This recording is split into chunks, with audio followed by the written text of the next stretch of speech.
Hello. Hello. Hello. हाँ। Hello. Live शुरू हो चुका है। हाँ।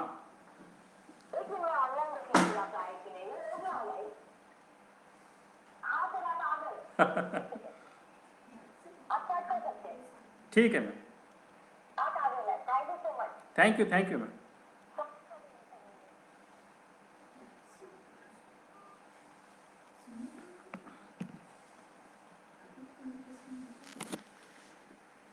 Praise the Lord.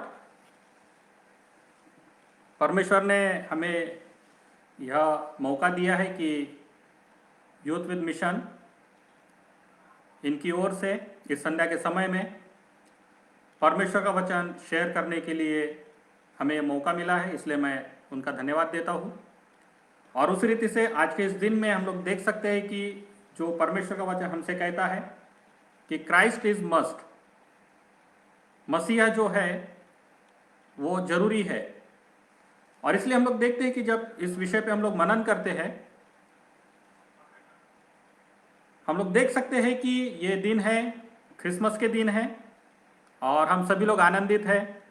सभी मसीह लोग हैं, मसीह भाई है, बहन है, बच्चे हैं, बूढ़े हैं, सभी आनंदित होते हैं क्योंकि वे विश्वास करते हैं कि मसीहा हमारे लिए आया है और हम सभी के उद्धार के लिए, और हम सभी को जीवन देने के लिए प्रभु यीशु मसीह संसार में आए। और इसलिए मसीहा जरूरी है, जिसे हम लोग आज हम सुनते हैं। और मसीहा जरूरी क्यों है? एक जनरल यदि हम लोग देखते हैं, एक साधारण तौर पर यदि हम लोग उस पर मनन करते हैं, तो एक घटना है जो मुझे याद आती है कि एक किसान है और वो खेतों में काम करता है। वहाँ पर खेतों में हल चलाते समय में वो जो भी उसके हल के नीचे में आता है वो सबको कुदेर देता है, उसको खोद देता है ताकि उसकी फसल अच्छी हो। और ऐसे ही एक और व्यक्ति है जिसे चींटियां बहुत पसंद है। और इस रीति से जब यह व्यक्ति जो है जिसे चींटियां बहुत पसंद है, वो उस खेत के पास में जाता है जहां पर किसान अपने खेती करने के लिए, हल जोतने के लिए तैयार है। वहां पर वो व्यक्ति देखता है कि चींटियों की एक बाम्बी है जिसमें चींटियां रहती है।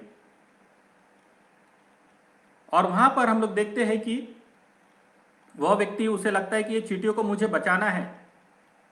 अगर इनको नहीं बताऊंगा तो ये लोग ऐसे ही इस हल के नीचे में दब जाएंगी, मर जाएगी। और इसलिए वो सोचता है कि कैसे मैं करूं करके। तो वो चिल्लाता है, अरे चींटियों तुम लोग यहाँ से हट जाओ, ये किसान जो है वो हल लेके आएगा और सब चींटियां तुम उसमें मर जाओगी। तुम मुझे पसंद हो इसलिए मैं चाहता हूं कि मैं तुम्हें बचाऊं।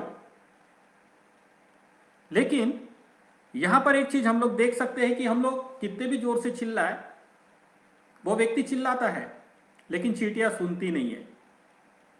और इसलिए यहां पर हम लोगों को सोचने के लिए मजबूर हो जाते कि इस व्यक्ति ने क्या करना चाहिए था कि वो चींटियां सुन लेती और बच जाती। और इसलिए हम लोग देख सकते हैं कि यदि उस व्यक्ति को लगता है कि चींटियां बचना है तो उसने चींटी बनना जरूरी था। और जब चींटी बनेगा और चींटियों के बीच में जाएगा तो चींटियां उसकी भाषा समझती है और वो बचाई जा सकती है। और ऐसे ही बाइबल भी हमें बताती है, संसार में जब हम मनुष्य इस संसार में आए और परमेश्वर ने हमें जब बनाया, और परमेश्वर की इच्छा थी कि उसने जो आज्ञा हमें दी है उसका हम लोग पालन करें।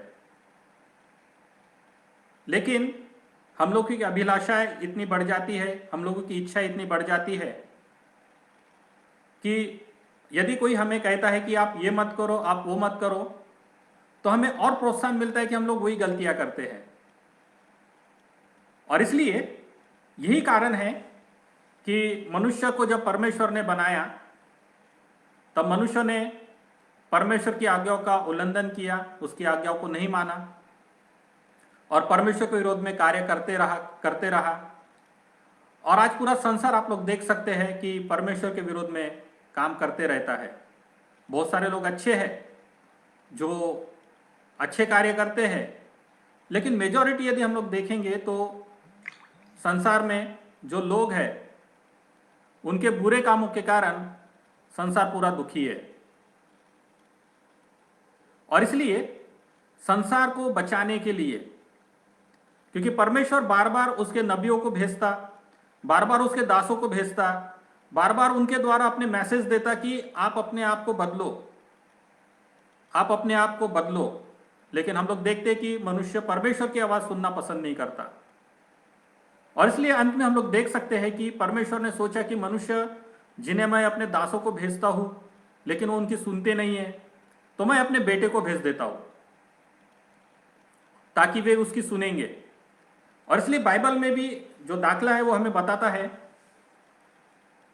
कि परमेश्वर ने पहले दूतों को भेजा, उसके बाद में उसके सेवकों को भेजा, उसके प्रॉफिट्स को भेजा, उसके नबियों को भेजा, लेकिन लोगों ने किसी को भी नहीं सुना और उन्हें मारकर भगा दिया या पूरी रीति से उन्हें मार डाला।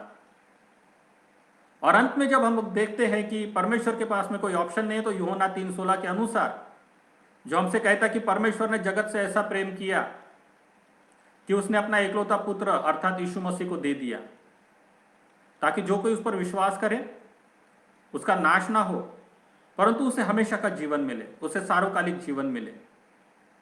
और इस उद्देश्य की पूर्ति के लिए परमेश्वर ने मसीह के रूप में, प्रभु यीशु मसीह के रूप में संसार में उन्होंने जन्म लिया और वे हमारे बीच में रहे, हमारे साथ में, हमारे तंबुओं में रहे, हमारे साथ में अपनी उपस्थिति में रहे और उन्होंने मनुष्य को जाना, मनुष्य के जीवन के दुखों को जाना कि किस रीति से उनके जीवन में दुख है, तकलीफें है, और उन्हीं के निराकरण के लिए और उन्हीं के कल्याण के लिए हम लोग कह सकते हैं, या उन्हीं को मोक्ष मिले हम लोग कह सकते हैं, प्रभु यीशु मसीह ने अपने आप को कलवरी क्रूस पर दे दिया। लेकिन उसकी शुरुआत जो होनी चाहिए थी वो हम लोग देख सकते हैं कि जो कहते हैं कि परमेश्वर यहाँ पे हमें बताते हैं यशायाह नबी इसमें, और कि परमेश्वर या प्रभु यीशु मसीह बैतलहम इस गांव में आएंगे। उसके बाद में मीका नबी की किताब इसके 5वां अध्याय 2 वचन में हम लोग देख सकते हैं, यशायाह नबी इसका 7वां अध्याय 14वें वचन में देख सकते हैं कि वो कुंवारी से जन्मेगा। और इस रीति से प्रभु यीशु मसीह को इस संसार में आने के पहले ही जो बहुत सारी बातें उसके दासों के माध्यम से, भविष्यवक्ताओं के माध्यम से जो बताई गई थी, एज इट इज यीशु मसीह इस संसार में आए। और उनके आने का जो, या हम लोग कह सकते कि परमेश्वर के जो वचन है वो पूरा होने का जो समय था, आज से 2020 साल पहले था। यीशु मसीह संसार में आए और हम लोग देख सकते हैं कि जब यीशु मसीह संसार में आए तब लोगों ने किस रीति से उनको स्वीकार किया। बिब्लिकल अंडरस्टैंडिंग या बाइबल की बातों को यदि हम लोग जाने तो हम लोग देखते हैं कि लोग बताते हैं कि जब उसका जन्म हुआ तो एक नम्रता को उन्होंने यहां पर प्रकट किया और चरनी में या अस्तबल में हम लोग कह सकते हैं वहां पर उनका जन्म हुआ। लेकिन वचन हमें बताते हैं कि वो दाऊद के घराने का, दाऊद उस समय का पहला जो राजा था, शाऊल के बाद में जिसे राजा नियुक्त किया गया, जो परमेश्वर की इच्छा से चलता था, उस दाऊद के घराने में, उसके बाद में उसका बेटा सुलेमान, उस सुलेमान के घराने में प्रभु यीशु मसीह का जन्म हुआ। लेकिन जब उसका जन्म हुआ तो राजघराने की वैभव नहीं, लेकिन घराने का नाम मिला कि राजघराने में वो जन्मा। लेकिन जब वो इस संसार में आया तो हम लोग देख सकते हैं कि उसको यहाँ तक कि आश्रम कहते हैं या सराय हम लोग कहते हैं या इन जिसे कहा जाता है, वहां पर भी उसको जगह नहीं मिली, लेकिन अस्तबल में उसको जगह मिली।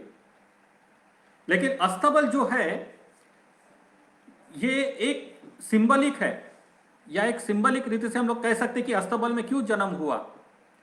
उस समय में जो प्रचलन था कि जितने भी सैक्रिफाइस की जो भेड़ें रहती थी वो स्पेशल भेड़ें रहती थी और राजघराने की भेड़ें रहती थी। जो राजघराने के लोग यदि उनको कोई सैक्रिफाइस करना रहता था तो वो भेड़ों को इस अस्तबल में रखा जाता था और वहां से चुनकर जो अच्छी भेड़ें हैं वो राजघराने के निमित्त सैक्रिफाइस करने के लिए लेके जाते थे और उस राजघराने के अस्तबल में यीशु मसीह का जन्म हुआ। इस बातों को हम लोग कहते हैं। लेकिन भेड़ों के बीच में मनुष्य का जन्म ऐसा क्यों हुआ? लेकिन यहां पर जैसे हम लोगों ने कहा कि मनुष्य को समझने के लिए परमेश्वर इस संसार में आए, मनुष्य के स्वभाव को समझने के लिए परमेश्वर इस संसार में आए, मनुष्य के गुनाह को क्षमा करने के लिए परमेश्वर इस संसार में आए और मनुष्य को हमेशा का जीवन मिलना चाहिए करके परमेश्वर इस संसार में आए।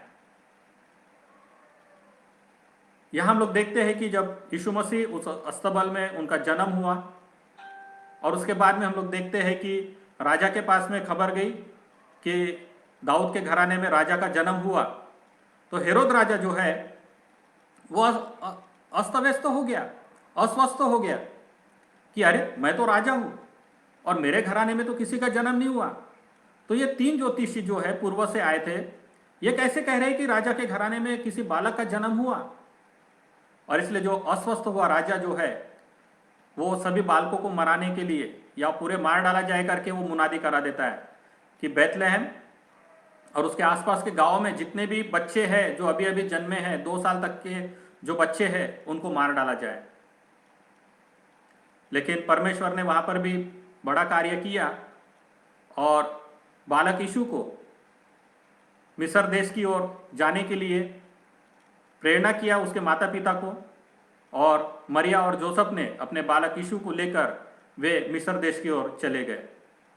और इस रीति से हम लोग देखते हैं कि परमेश्वर ने चमत्कार किया, परमेश्वर ने मिराकल किया और बालक यीशु को इस संपूर्ण कठिन परिस्थिति से बचाकर हम लोग देखते हैं कि मिस्र देश में पहुंचाया। और वो जब तक बालक बड़ा नहीं हुआ, जब तक 12 या 13 साल का नहीं हुआ, कुछ साल तक जब तक वो बड़ा नहीं हुआ तब तक वो वहीं पर रहा।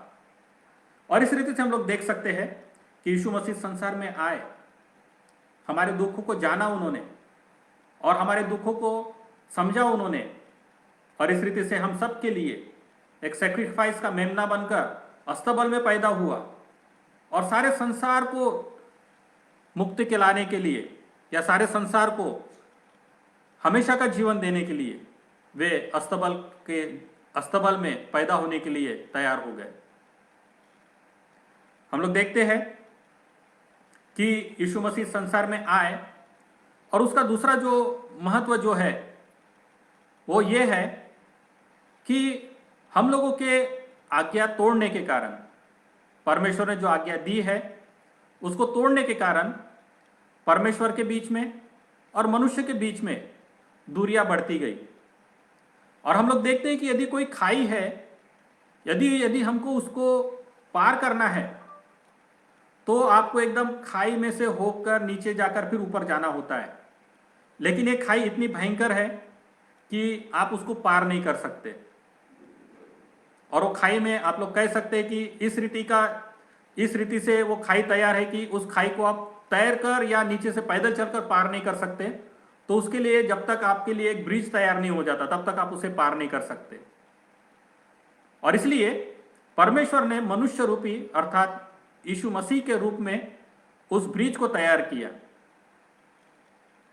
ताकि मनुष्य उस ब्रिज के ऊपर से चलकर अपने विश्वास को प्रकट कर कर, सच्चाई को अपने जीवन में रखकर, परमेश्वर के प्रेम को लोगों के ऊपर में न्यौछावर कर कर, और जैसे यीशु मसीह ने आज्ञा दी कि जैसे अपने पड़ोसी से, जैसे तुम खुद से प्रेम करते हो वैसे अपने पड़ोसी से प्रेम कर कर आप उस परमेश्वर के राज्य में जा सकते हैं।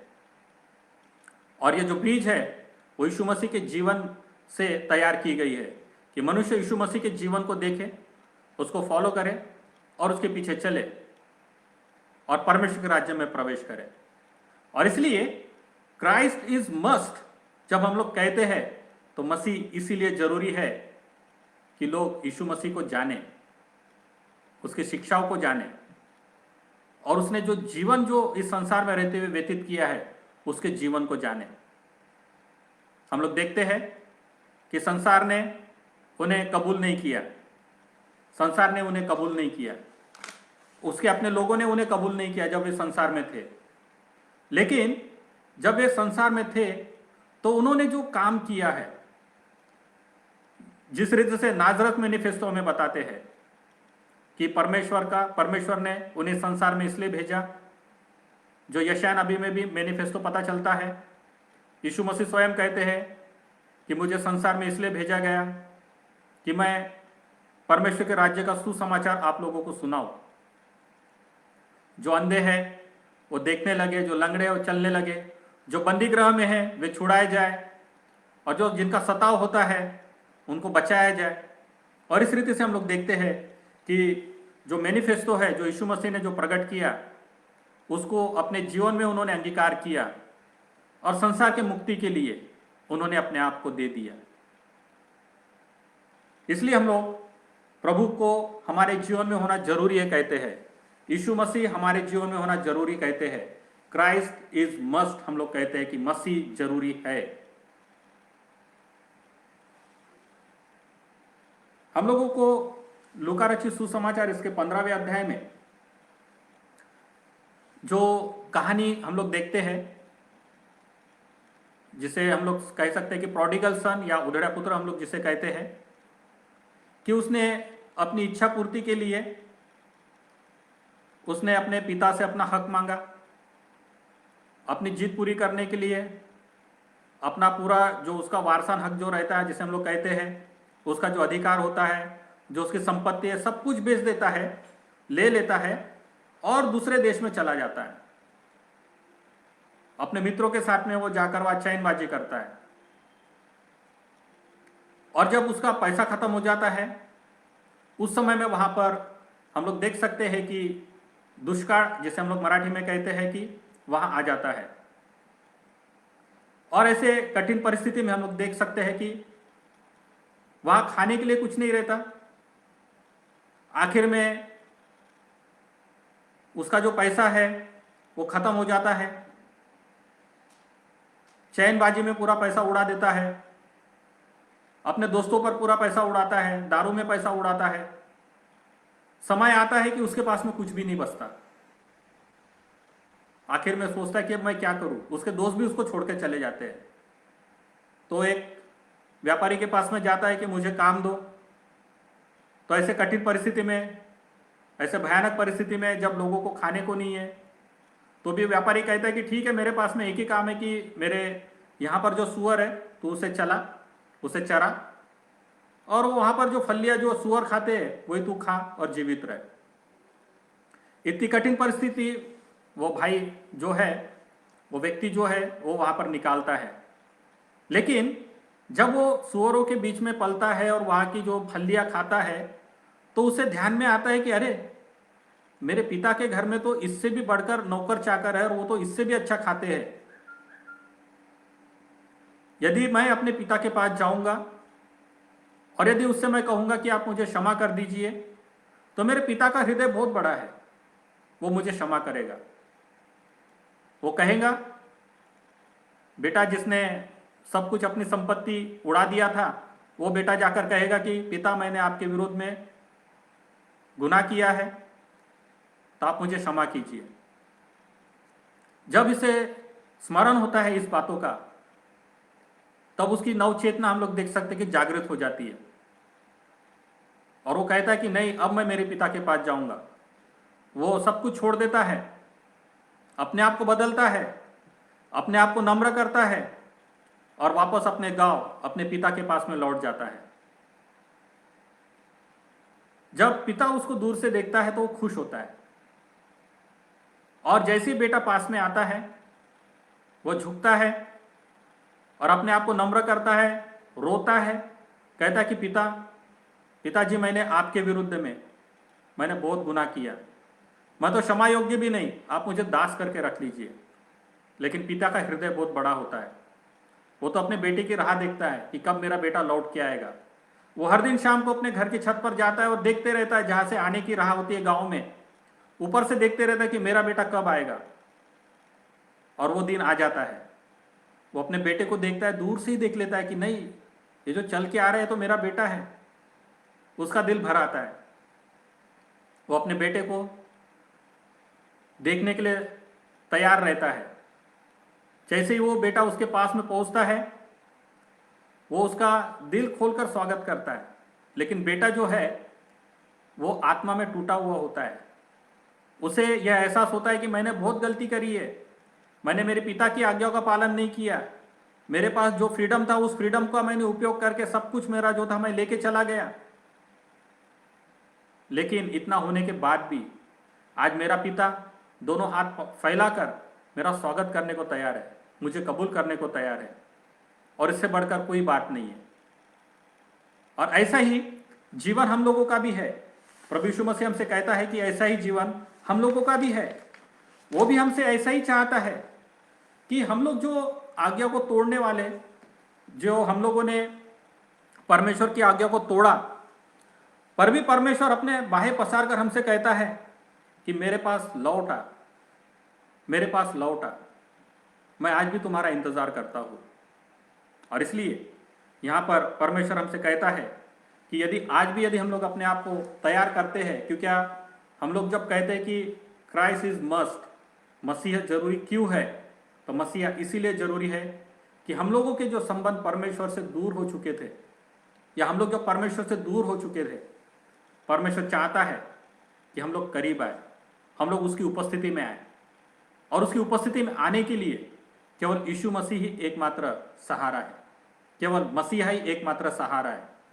और मसीहा केवल मसीहा मसीहा बोलने से नहीं होगा कि यीशु तू एकमात्र सहारा है, तो मैं बस तेरे पे भरोसा करता हूं कि तू मुझको वहां लेके जाए, इतना करने से काम नहीं चलेगा। जैसे उस बेटे ने अपने आप को नम्र किया, अपने आप को तोड़ा, अपने आप को हम लोग देख सकते हैं कि किस रीति से उसने अपने आप को नीचे किया, वैसे हमको करना पड़ेगा। और जब हम मसीह को हम लोग ग्रहण करते, स्वीकार करते, एक्सेप्ट करते हैं, तो हमें उसकी आज्ञाओं को भी पालन करने का हमको निर्णय लेना होगा। केवल मसीहा हमको बचाएगा इतना कहने से नहीं चलता, लेकिन मसीहा ने जो शिक्षाएं हमें दी है, या यीशु मसीह संसार में रहते उन्होंने जो कार्य किया है और जिस रीति से उन्होंने अपने जीवन को व्यतीत किया है, वो हमको देखना है। उन्होंने निस्वार्थ भाव से लोगों के बीच में सेवा करी, अहिंसा का मार्ग स्वीकार किया। शिष्य लोग तो चाहते थे, वो तो सोचते थे कि यीशु मसीह जो राजा के घराने में पैदा हुआ तो अभी उसका राज्य आ जाएगा, और वे सोचते थे कि हमें भी राजा के साथ में हमें हमारा जो शेयर है हमें मिल जाएगा। लेकिन ऐसा नहीं था। वो जो सैक्रिफाइस की जो बातें करते थे, यीशु मसीह ने कहा कि जो प्याला मैं पीने को हूं, क्या तुम पीने को तैयार हो? लेकिन शिष्य लोग उसके लिए तैयार नहीं थे।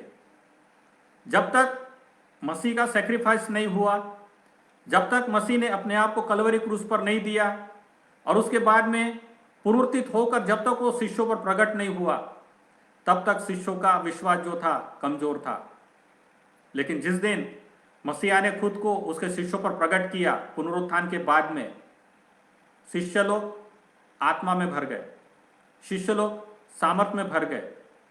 और प्रभु का एक भी शिष्य जो है, आप लोग देख सकते हैं उनके जीवन को कि उन्होंने भी अपने आप को सेक्रीफाइस किया। किसी को उल्टे क्रॉस पर लटका दिया गया, किसी को जैसे भारत में जो शिष्य आया था उसको तलवार से घात करके मार डाला गया, किसी को गरम तेल के कढ़ाई में डाल दिया गया, किसी को चक्र बनाकर घुमाकर मार दिया गया।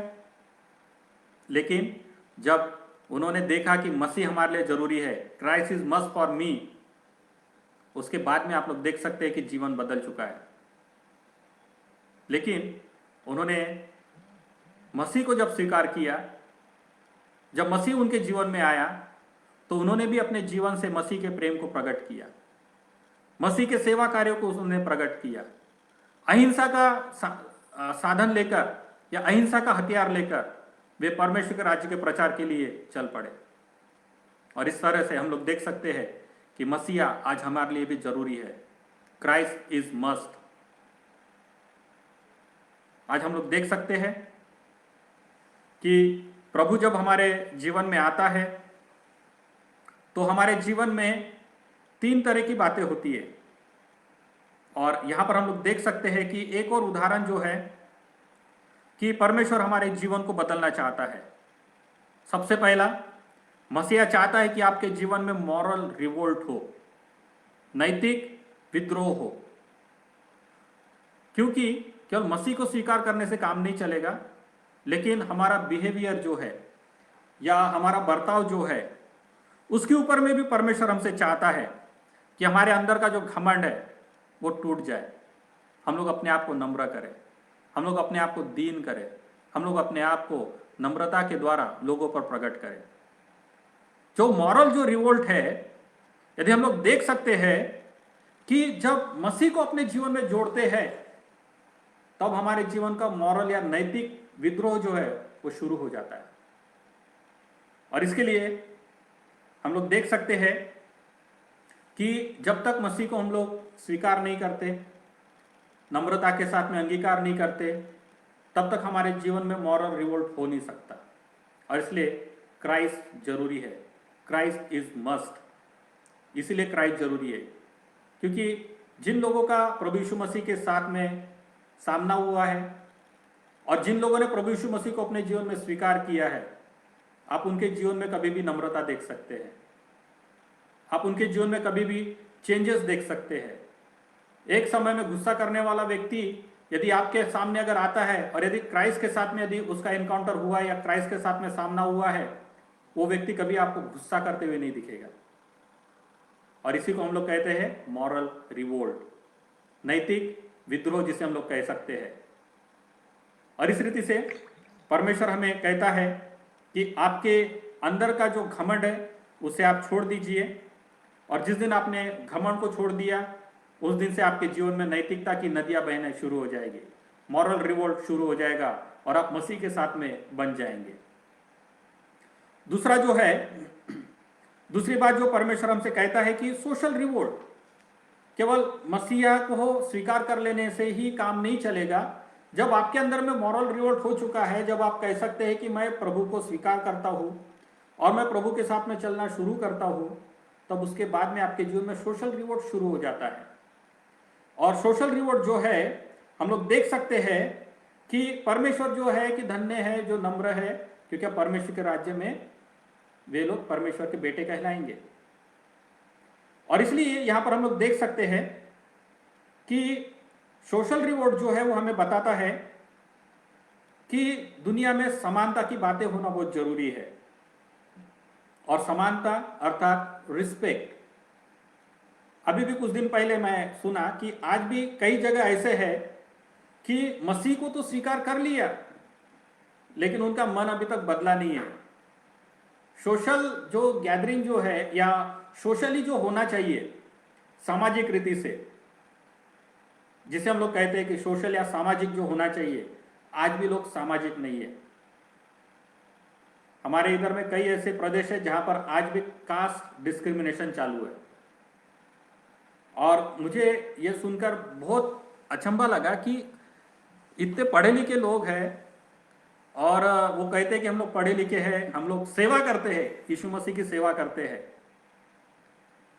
और वो खुद ही जब उनको पूछा जाए कि आप इस तरह के कामों में आप इन्वॉल्व हो क्या, तो वो जो है वो मुंह से तो कहते हैं कि हम लोग कास्ट डिस्क्रिमिनेशन नहीं मानते, लेकिन उनका जो बर्ताव जो है वो प्रकट करता है कि अरे वो तो नीचे कास्ट से आया है, वो तो नीची जाति का विश्वासी है। लेकिन मसीह ने कभी इस रीति से किसी को छोटा और बड़ा नहीं किया। वो भले ही ऊंचे घराने में था, लेकिन उसने सामरिया में जाकर, जिसे यहूदी लोग कहते थे कि ये नीचे जाति के लोग हैं, तो यीशु मसीह उनके बीच में जाकर उसने काम किया, उनको परमेश्वर के राज्य का समाचार बताया।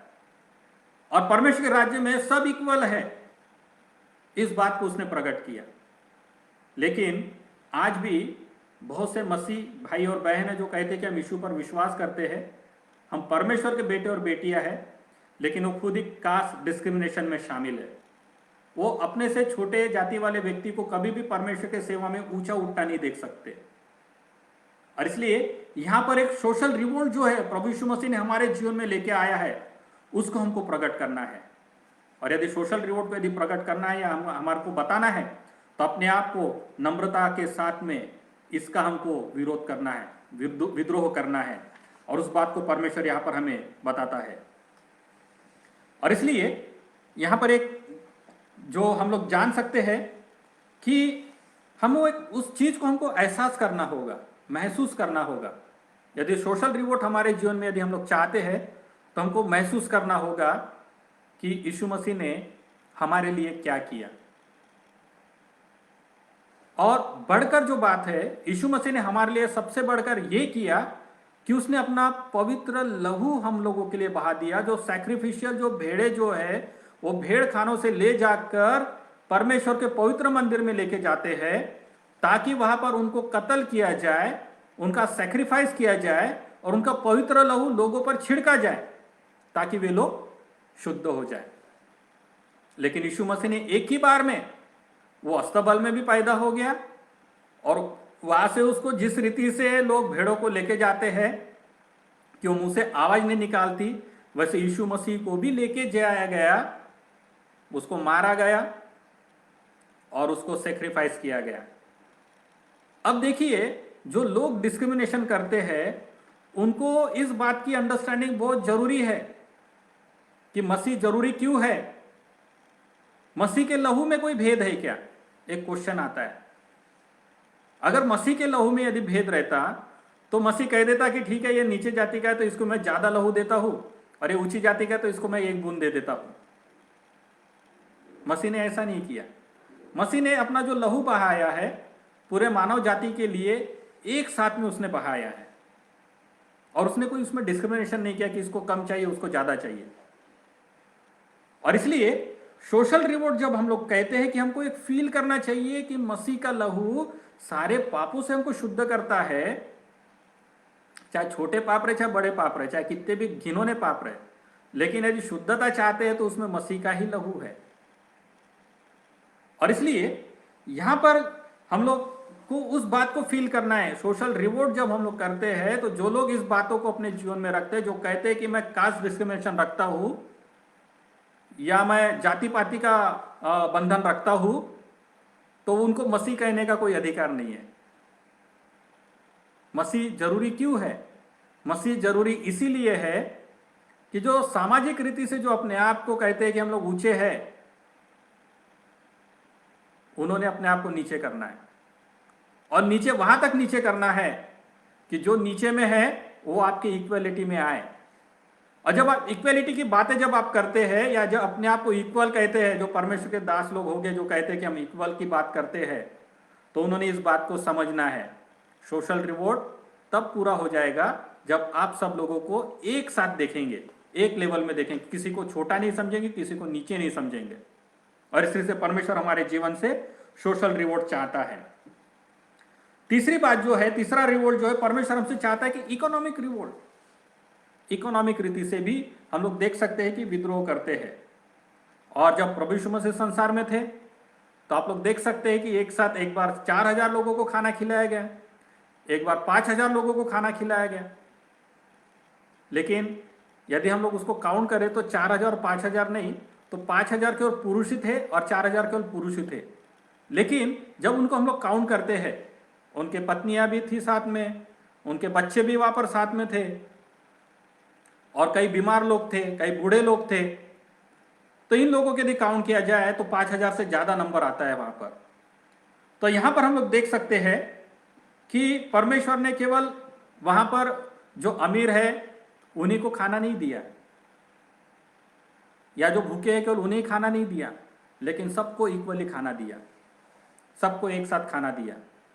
और इस बातों को यहां पर परमेश्वर ने प्रकट किया कि परमेश्वर सबके लिए एक जैसा है। सबके लिए उसने अपने शरीर जो है, हम लोग कहते हैं कि सैक्रिफाइस किया, लहू तो बहाया, लेकिन अपना जो शरीर भी जो दिया, तो उसने ऐसा नहीं बताया कि अमीर के लिए मेरा शरीर मेरे सर से जाएगा और गरीब के लिए मेरे पाँव से जाएगा, लेकिन उसने सबके लिए अपना जो शरीर है एक साथ उसने दिया है। और यहां पर हम लोग देख सकते हैं कि जब खाने की बात आती है तो परमेश्वर ने वहां पर कोई भी डिस्क्रिमिनेशन नहीं किया कि इसको देना चाहिए उसको नहीं देना चाहिए, लेकिन सबको पंक्ति में बैठाया, सबको इक्वली सबको खाना दिलाया। और जब खाना खा लिए तो इज़राइल के गोत्रों के अनुसार 12 टुकड़े वहां पर रोटियां बच गई। और इस रीति से वहां पर एक जो इकोनॉमिक रिवोल्ट है वो यहां पर परमेश्वर ने हमारे लिए प्रकट किया है। लेकिन आज हम लोग देख सकते हैं कि परमेश्वर हमें देता है और लोग लेते रहते हैं। लेकिन इकोनॉमिकली हम लोग देख सकते हैं कि आज जो कैपिटलिस्ट हम लोग कह सकते हैं या बिजनेसमैन जो है, या आज हमारे देश की परिस्थिति जो है, उसे अछूता नहीं हम लोग कह सकते हैं। और ये इसीलिए बताया जाता है कि केवल मसीह बोलने से केवल आपको रिलीजियस व्यू से ही नहीं सोचना है। तो जैसे मैंने 3 व्यू आपको बताया है कि एक तो है मॉरल रिवोल्ट है, दूसरा आपका सोशल रिवोल्ट है, और चौथा इकोनॉमिक रिवोल्ट है। आज इकोनॉमिकली भी जब हम लोग कहते हैं कि मसीह हमारे लिए जरूरी है, क्राइस्ट इज मस्ट, जब हम लोग कहते हैं तो इकोनॉमिकली जो है आप लोग देख सकते हैं कि गरीब जो है और गरीब होता जा रहा है, पुअर बिकम पुअरर और रिच बिकम रिचर। क्यों हो रहा है ऐसा? क्योंकि यहां पे एक्सप्लॉयटेशन बहुत ज्यादा हो रहा है, गरीबों को और गरीबी में लेके जाया जा रहा है, और फिर उनका हम लोग देख सकते हैं कि जीवन जो है और भी कठिन होते जा रहा है। और सबसे बड़ा उदाहरण तो अभी हम लोग देख सकते हैं कि जो हमारे देश में, हमारे देश की राजधानी के चारों ओर जो किसान लोग वहां पर डटे हुए हैं, जो कहते हैं कि हमारा हक हमें दिया जाए, और जो कानून जो है जो बनाया गया उसे निरस्त किया जाए, रद्द किया जाए, और हमारा जो हक है, क्योंकि हम लोग फसल उपजाते हैं, और उसका योग्य दाम हमें दिया जाए। और इस रीति से वहां पर ये भी एक रिवोल्ट हो रहा है, ये इकोनॉमिक रिवोल्ट या इकोनॉमिक क्रांति हम लोग जिसे कह सकते हैं चल रहा है।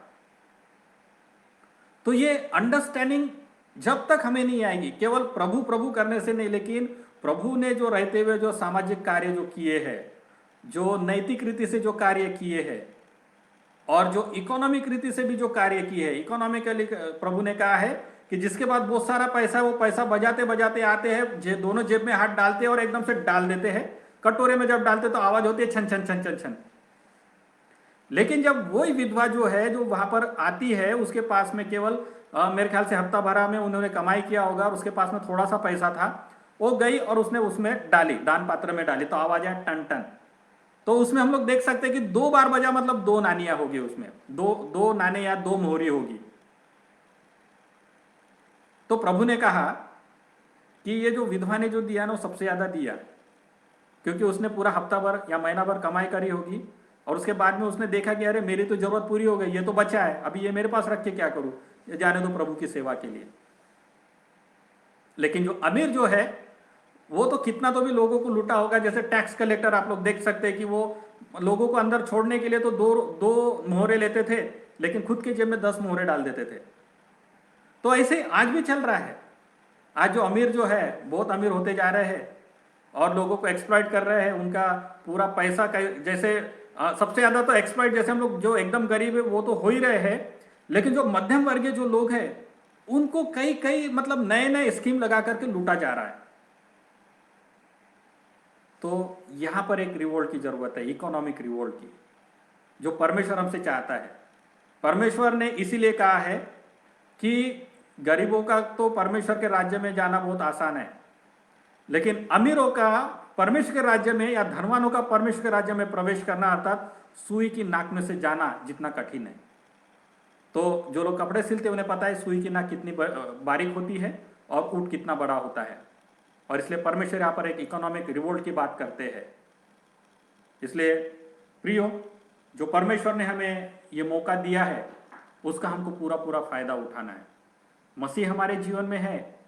मसीह आज से 2020 साल पहले बैतलहम में जन्मा।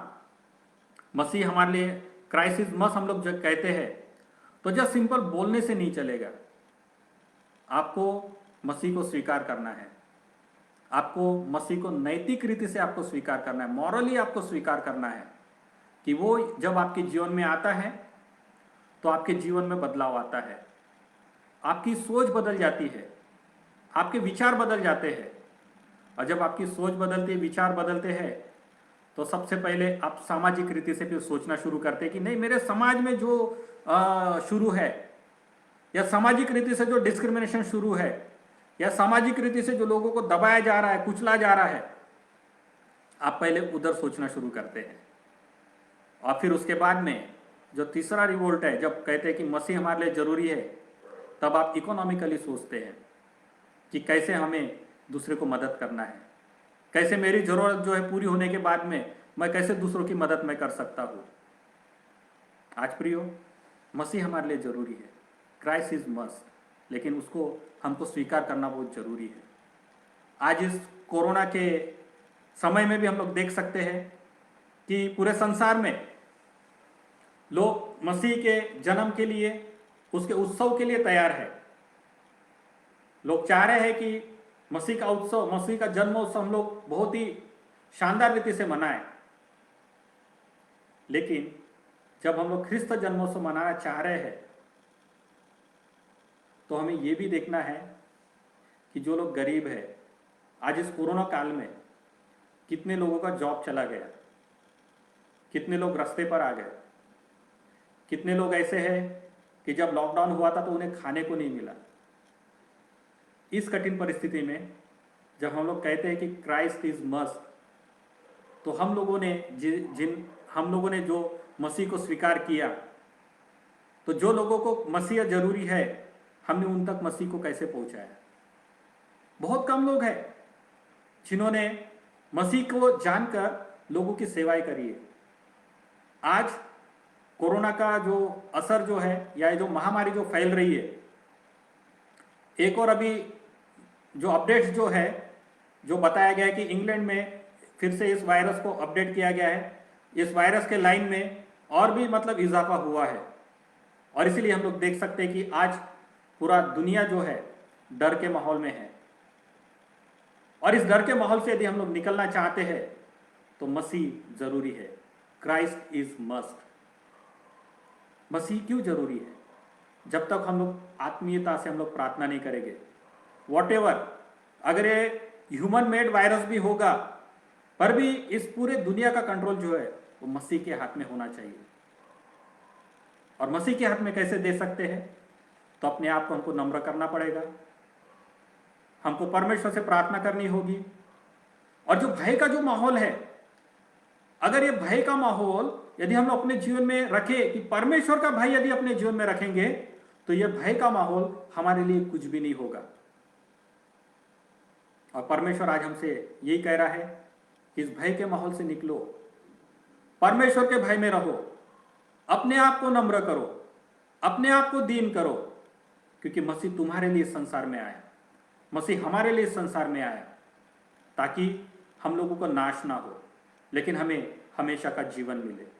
और हमेशा का जीवन यदि हम लोग पाना चाहते हैं तो अपने आप को नम्र करना होगा, मसीह का स्वीकार करना होगा, मसीह के तत्वों को अपने जीवन में रखना होगा, और मसीह को देखते हुए अपना जीवन हमको व्यतीत करना होगा। और ये सब करने के लिए परमेश्वर हमें सहायता कर सकता है। और ये सब करने के लिए परमेश्वर का पवित्र आत्मा जो उसने हमारे लिए भेजा है, वो हमें सहायता करता है। और सबसे बढ़कर जब हम लोग कहते हैं कि क्राइस्ट इज मस्ट, तो परमेश्वर यीशु मसीह आपको स्वयं मदद करेगा। आइए हम प्रार्थना करते हैं। जीवते खुदावन, हम आपको धन्यवाद देते हैं, आपकी स्तुति करते हैं, आपकी प्रशंसा करते हैं। जिस रीति से प्रभु हम लोगों ने विश्वास किया कि प्रभु हमारे लिए जरूरी है, यीशु मसीह हमारे लिए जरूरी है, और पिता आपने हमें स्वीकार किया। आज इस संसार को आपकी जरूरत है, आज संसार के लोगों को आपकी जरूरत है। खुदावन, हम आपसे प्रार्थना करते हैं कि आपकी जरूरत अर्थात लोगों में प्यार फैलाना है, आपकी जरूरत अर्थात लोगों की सेवा करना है, आपकी जरूरत अर्थात आपके राज्य की बढ़ती करना है, आपकी जरूरत अर्थात जैसे हम खुद से प्रेम करते हैं वैसे अपने पड़ोसी से हमें प्रेम करना है। प्यारे खुदावन, प्रभु यीशु मसीह, आप हमारी ज़रूरत है और आप हमारी ज़रूरतों को जरूर से पूरा करेंगे। इस विनती को उद्धारक प्रभु यीशु मसीह के नाम से मांगते हैं, आमीन।